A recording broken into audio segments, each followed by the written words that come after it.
नित्यानन्देश्वरसमारम्भाम्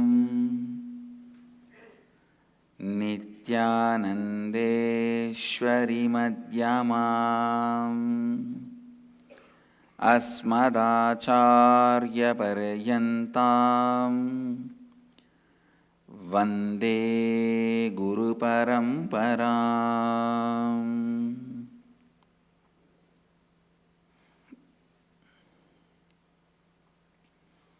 I welcome all the devotees, disciples, Samajis, Satsangis, Sri Mahans, Mahans, Tanedars, Kotaris, visitors, viewers, everyone sitting with us through Nityananda TV, Sadhana TV, and two-way video conferencing, having Nayana Diksha.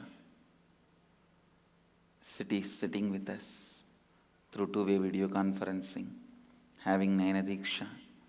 Toronto, Tirukkailayam, Hyderabad, Guptakashi, Scottsdale, Arizona, Houston, Kalahasti, Seattle, Chidambaram, Ohio, Prayag, Redmond, USA, Thiruvannamalai Adinam, Melbourne, Thiruvarur, Nityananda Nagaram, Hyderabad, Los Angeles, Arunachalam, Guadalupe, Rameshwaram, Colombo, Sri Lanka, Oman, Sivagangai, Singapore, Singapuram, Phillip Island, Australia, Warrington, UK, London, Kashi, Kuala Lumpur, Parani, Karjat, Mumbai, San Jose, Madurai, San Antonio, Texas, and some more cities. I welcome all of you with my love and respects. We'll enter into the satsang. Upanishads.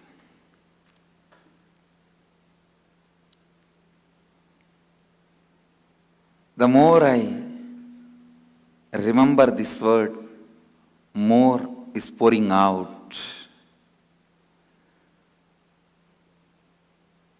I'll continue to expand on Apaurushyatva, means authorless. So many dimensions need to be explored. We need to understand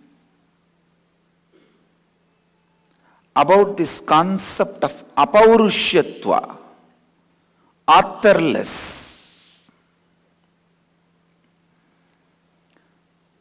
Please understand, yesterday as I was explaining,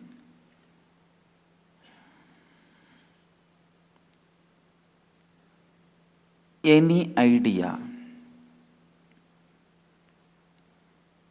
any truth, any concept, any theology, the more the person is present in that theology, more it is useful only for him, not for the whole world, not for the whole, not for the humanity or the society or the whole universe. Less the individual is present, more the concept, the idea, the theory, the philosophy useful for the humanity, society, for the whole. Less the part is present, more useful for the whole. More the part is present, less useful for the whole. Understand?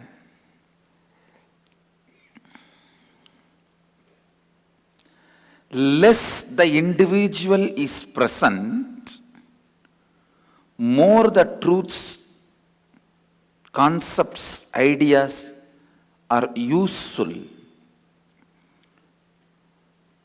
to the whole humanity, society, and the universe. More it is universal, less individual. more individual, less universal. The individual's influence should only be for the sake of enriching, never for the sake of establishing the person's identity. I tell you, history is always written by the people who won the wars. That is why it is never factual as it happened. No. No history is factual. Only when the author's individual vested interests, fear and greed to certain ideologies disappear, only then the history becomes factual, whole, useful for the whole universe and whole humanity, whole society. History is written by the people who don't have any vested interest, only is called Puranas. Puranas are more factual than any history written by the people with vested interests. Don't read any book where author is heavily present. If the author has disappeared within him, and he doesn't have any vested interests, fear or greed for an ideology, then read that person. Not just his books, read that person's very life, be around him and learn. You will catch the truth. Apaurishyatva.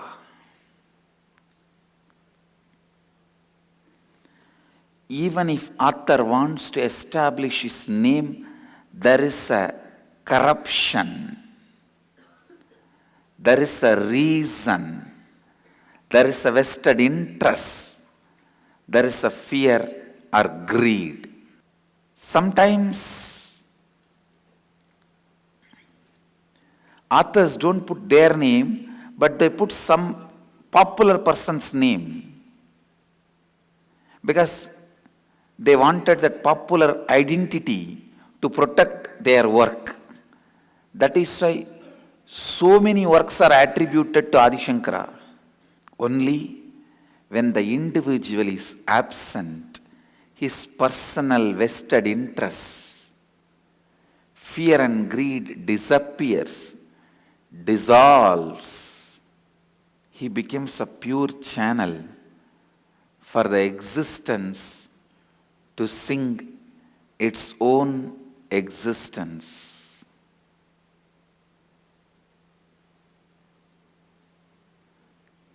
Upanishads are the existence songs about its existence. Existence songs about its existence. Upanishads, they are so extraordinary. No one can claim ownership.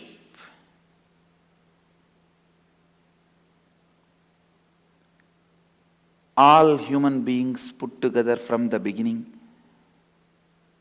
We have built so many cities all around the planet Earth.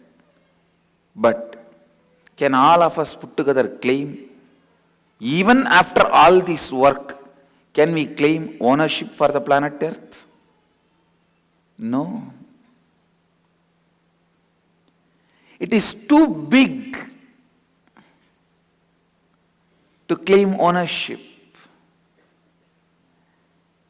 Natural disasters and calamities are again and again the nature's legal notice to us saying, don't claim ownership. Natural disasters and natural calamities are the legal notice sent to human beings again and again. Just because you built so many cities, don't claim ownership. Maybe you have done a great job, but that does not give you right to claim ownership. These great truths revealed in the Upanishads, listen. The truths revealed in the Upanishads are too big.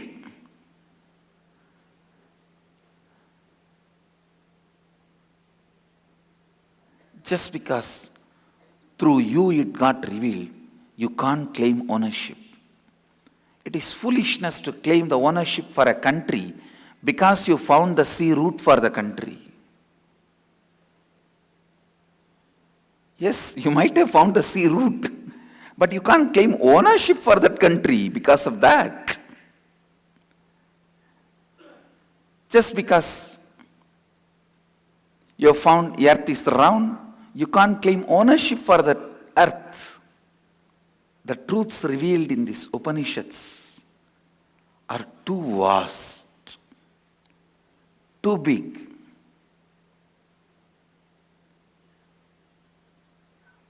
Rishis not only did not want to claim ownership, they did not even want to leave their name as the authors. Those few beings who raised themselves to vibrate in the very frequency of the cosmos, the very frequency of the Brahman universe, they actually disappeared into that. When they disappeared into that, whatever truths they received, whatever truths oozed out of them, expressed through them, that got recorded as Upanishads. I think those rishis understood when they disappeared only these truths were expressed. That is why they very clearly decided not to own those truths even by claiming authorship.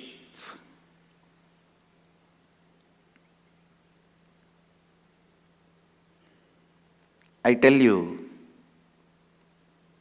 for a person who lives having few cows for his livelihood, he has a small goshala with 2-3 cows, and with that milk he makes curd, butter, ghee and sells. For that kind of a person, asking him to give all the milk and pour it on a deity as Abhishekam is the biggest sacrifice, understand? Because that's the fruit of his whole life, his efforts. An agriculturist, asking him to give away all his grains in Annadanam, that is a too big sacrifice, because that is the essence of his whole life, his whole life's fruit. If an agriculturist gives the grain, that is the sacrifice. A person who owns a goshala, if he gives away all his milk, that is a sacrifice. You can see many times a jewelry shop owner.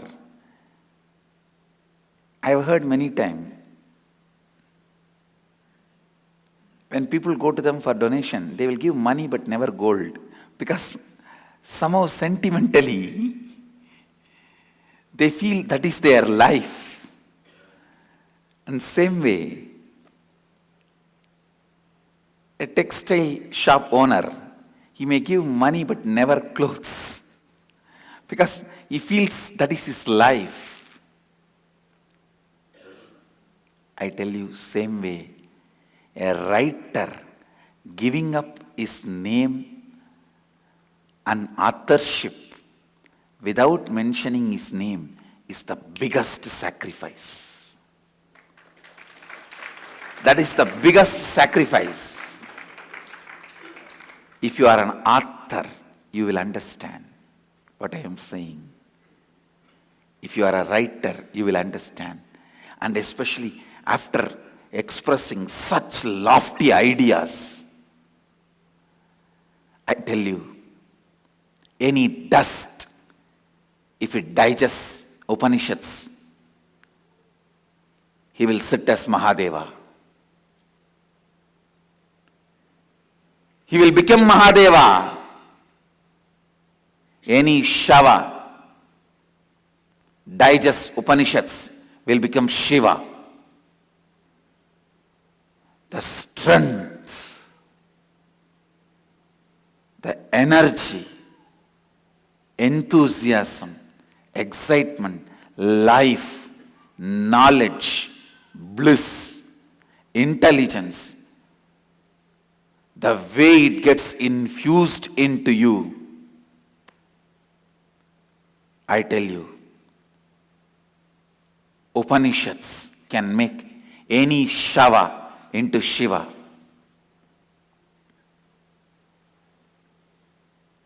It made ordinary village boy into Nityananda. Understand?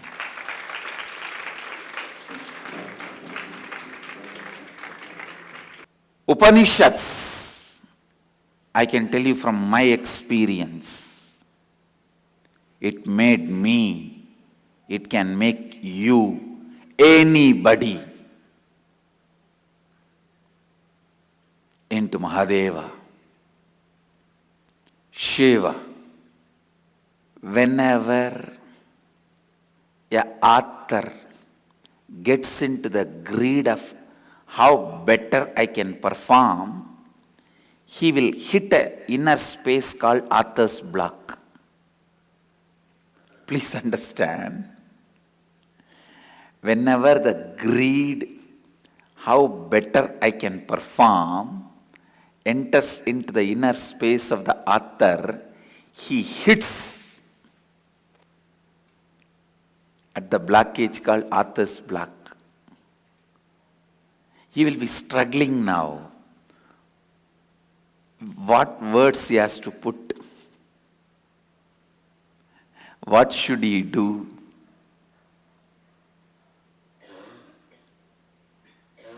It's called writer's block. The individual's presence, more the individual, less universal. More universal, less individual.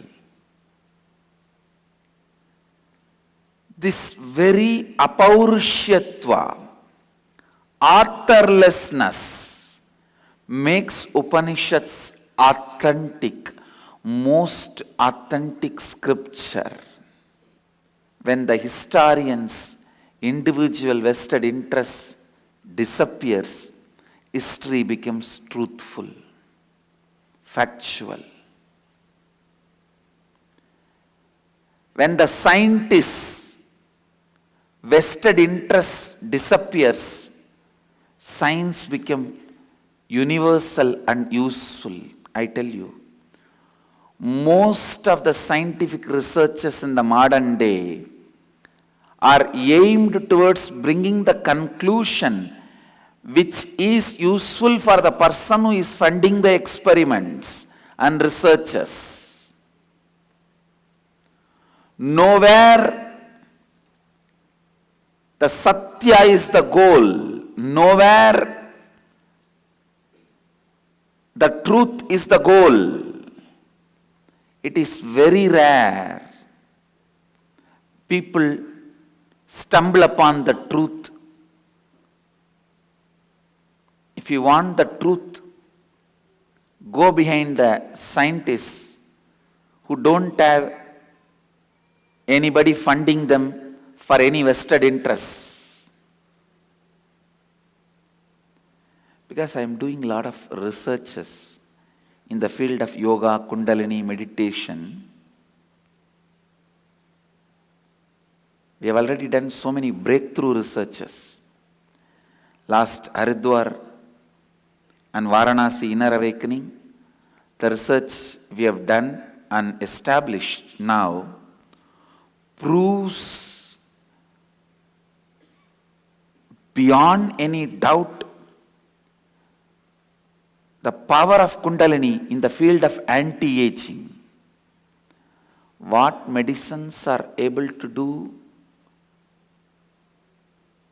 at least,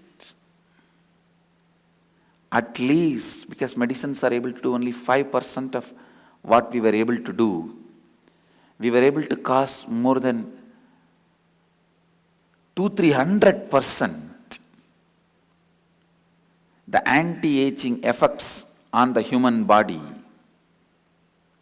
through meditation and Kundalini.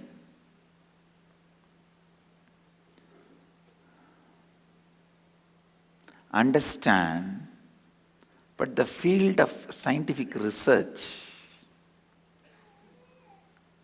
when I am working with more and more universities, more and more scientists, and more the people who fund, people who give grants, when I am entering into this, that's a different world. When I look at that world, I realized one truth.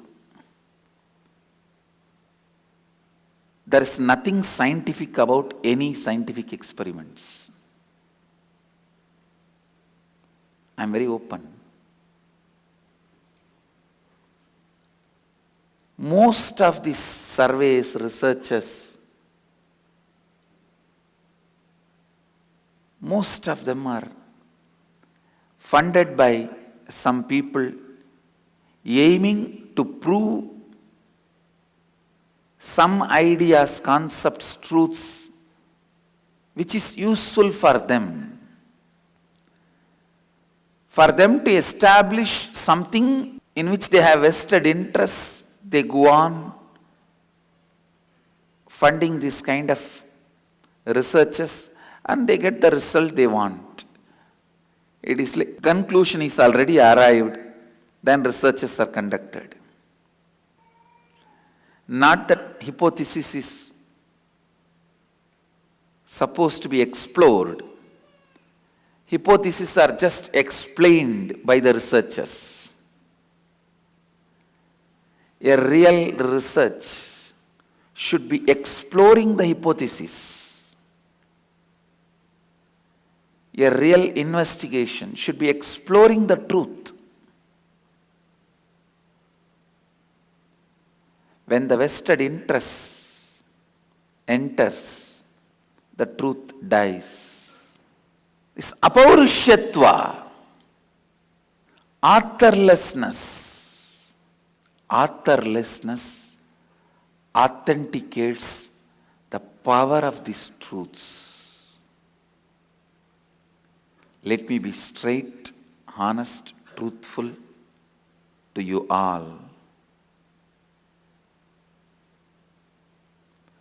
Authorlessness makes this whole Upanishads authentic, because they are not even interested in establishing their name. Forget about for-profit, non-profit. They don't even want their name to be established. When you are overwhelmed by the greatness of the truth, you will understand you can't own that. You can't own it. you will know truth is too big than you. You are standing on the truth, not the truth on you. Because you are standing on the planet Earth, you can't claim ownership for the planet Earth. You can't claim ownership for the planet Earth.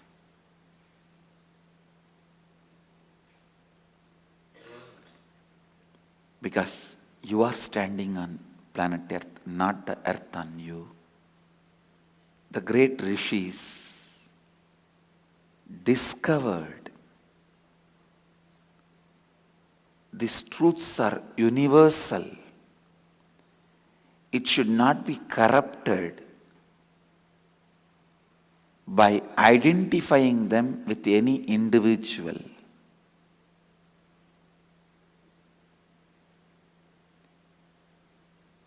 See, your opinions about the individuals always affects the words those individuals utter.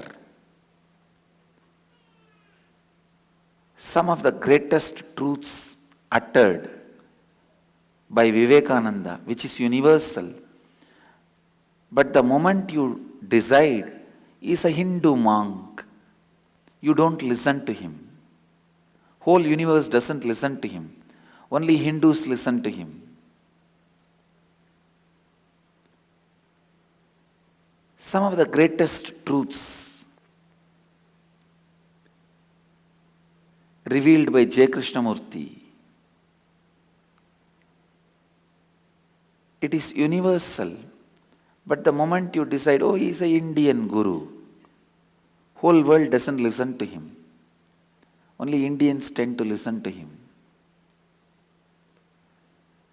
Some of the greatest truths revealed by Osho, which is universal, you don't listen to him when you decide, oh, he is a sex guru.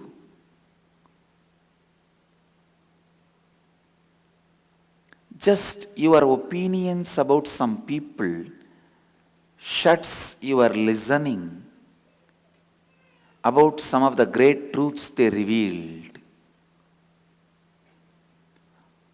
The Upanishadic rishis does not even want that kind of a damage to happen to Upanishads, or people to have this problem of the image about the author getting superimposed on the ideas. Image about the author getting superimposed on the ideas. What a sacrifice.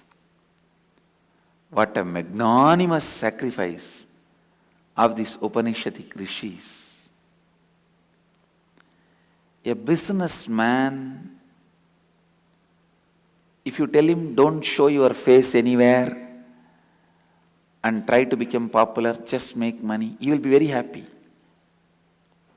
He will give up anything for money.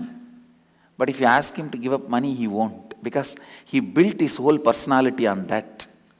Same way a politician, if you ask him to give up money, he will, but he will not give up being in the front and being in the limelight, because his whole life he built it on that. A politician will give up money to be in the limelight. A businessman will give up being in the limelight in the front for the sake of having money. An author will give up his food, sleep, money, everything, but not the authorship, because only on that he built his whole life. But here, you have the greatest authors. I can, without any conflict, controversy, dilemma, with all my integrity, I can tell you, Upanishads are the first books ever written on the planet Earth.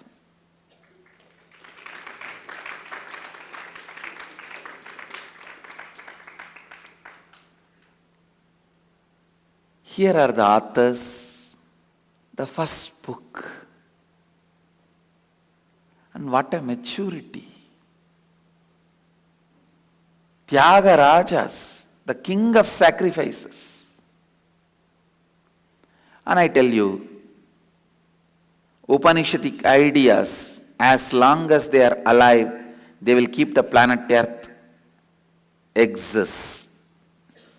So understand, not only Upanishads are the first books ever written.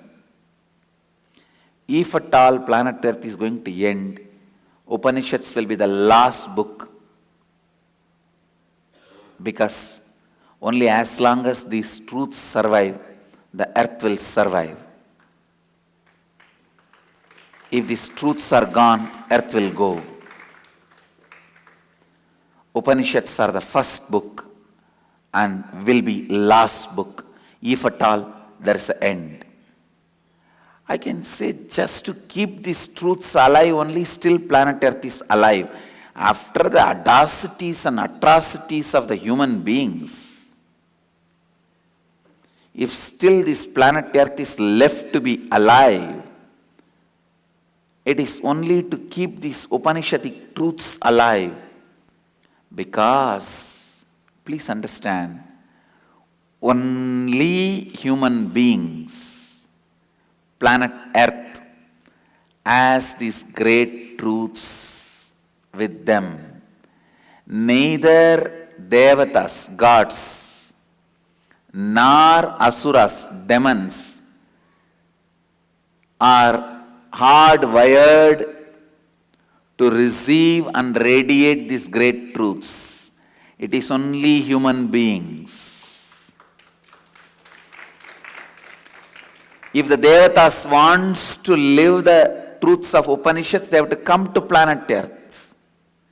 Indra should come to Madurai and become an ordinary human being, and then worship Mahadeva, receive the truths.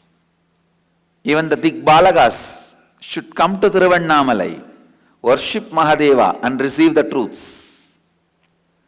Science becomes complete when the scientist gets dissolved into the truth of the science. History will be truthful when the historian dissolves into the facts of the history without any vested interests. Spirituality will be complete when the spiritual being dissolves into the spiritual truths. And Upanishadic rishis are the ultimate example. Upanishadic rishis are the ultimate example. Highest perfected beings. Highest perfected siddhas. Highest perfected beings. Highest perfected siddhas. Let us remember these Upanishadic rishis. Let them radiate through us and bless us to receive what they shared with the whole world. Mahadeva, being Adi Rishi, Adi Guru, who transmitted these Upanishads to Sabda Rishis and Sanaga Sanatkumara Sanantaka, Sanagadi Rishis. Let us pray to him to reveal these great truths and make all our lives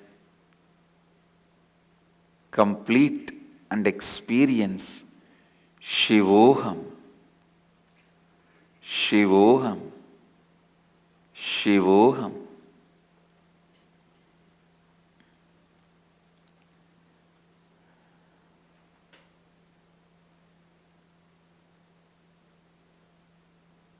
We will continue to explore Upanishads. Actually, I am not able to control my excitement. I am waiting every day to come for satsang. The Upanishads are so exciting. I am just waiting. Hey, still it has not become morning. Come on. And still I have not even entered into the mantras. Maybe it will take at least 10 more days for me to finish introduction for Upanishads. Because the right context need to be set with the proper introduction and understanding. Once that is done, just listening is enlightenment. With this, I'll move to the next segment of the morning satsang. I bless you all. Let you all radiate with integrity, authenticity, responsibility, enriching and causing and living Advaita with eternal bliss. Nityananda. Thank you. Be blissful.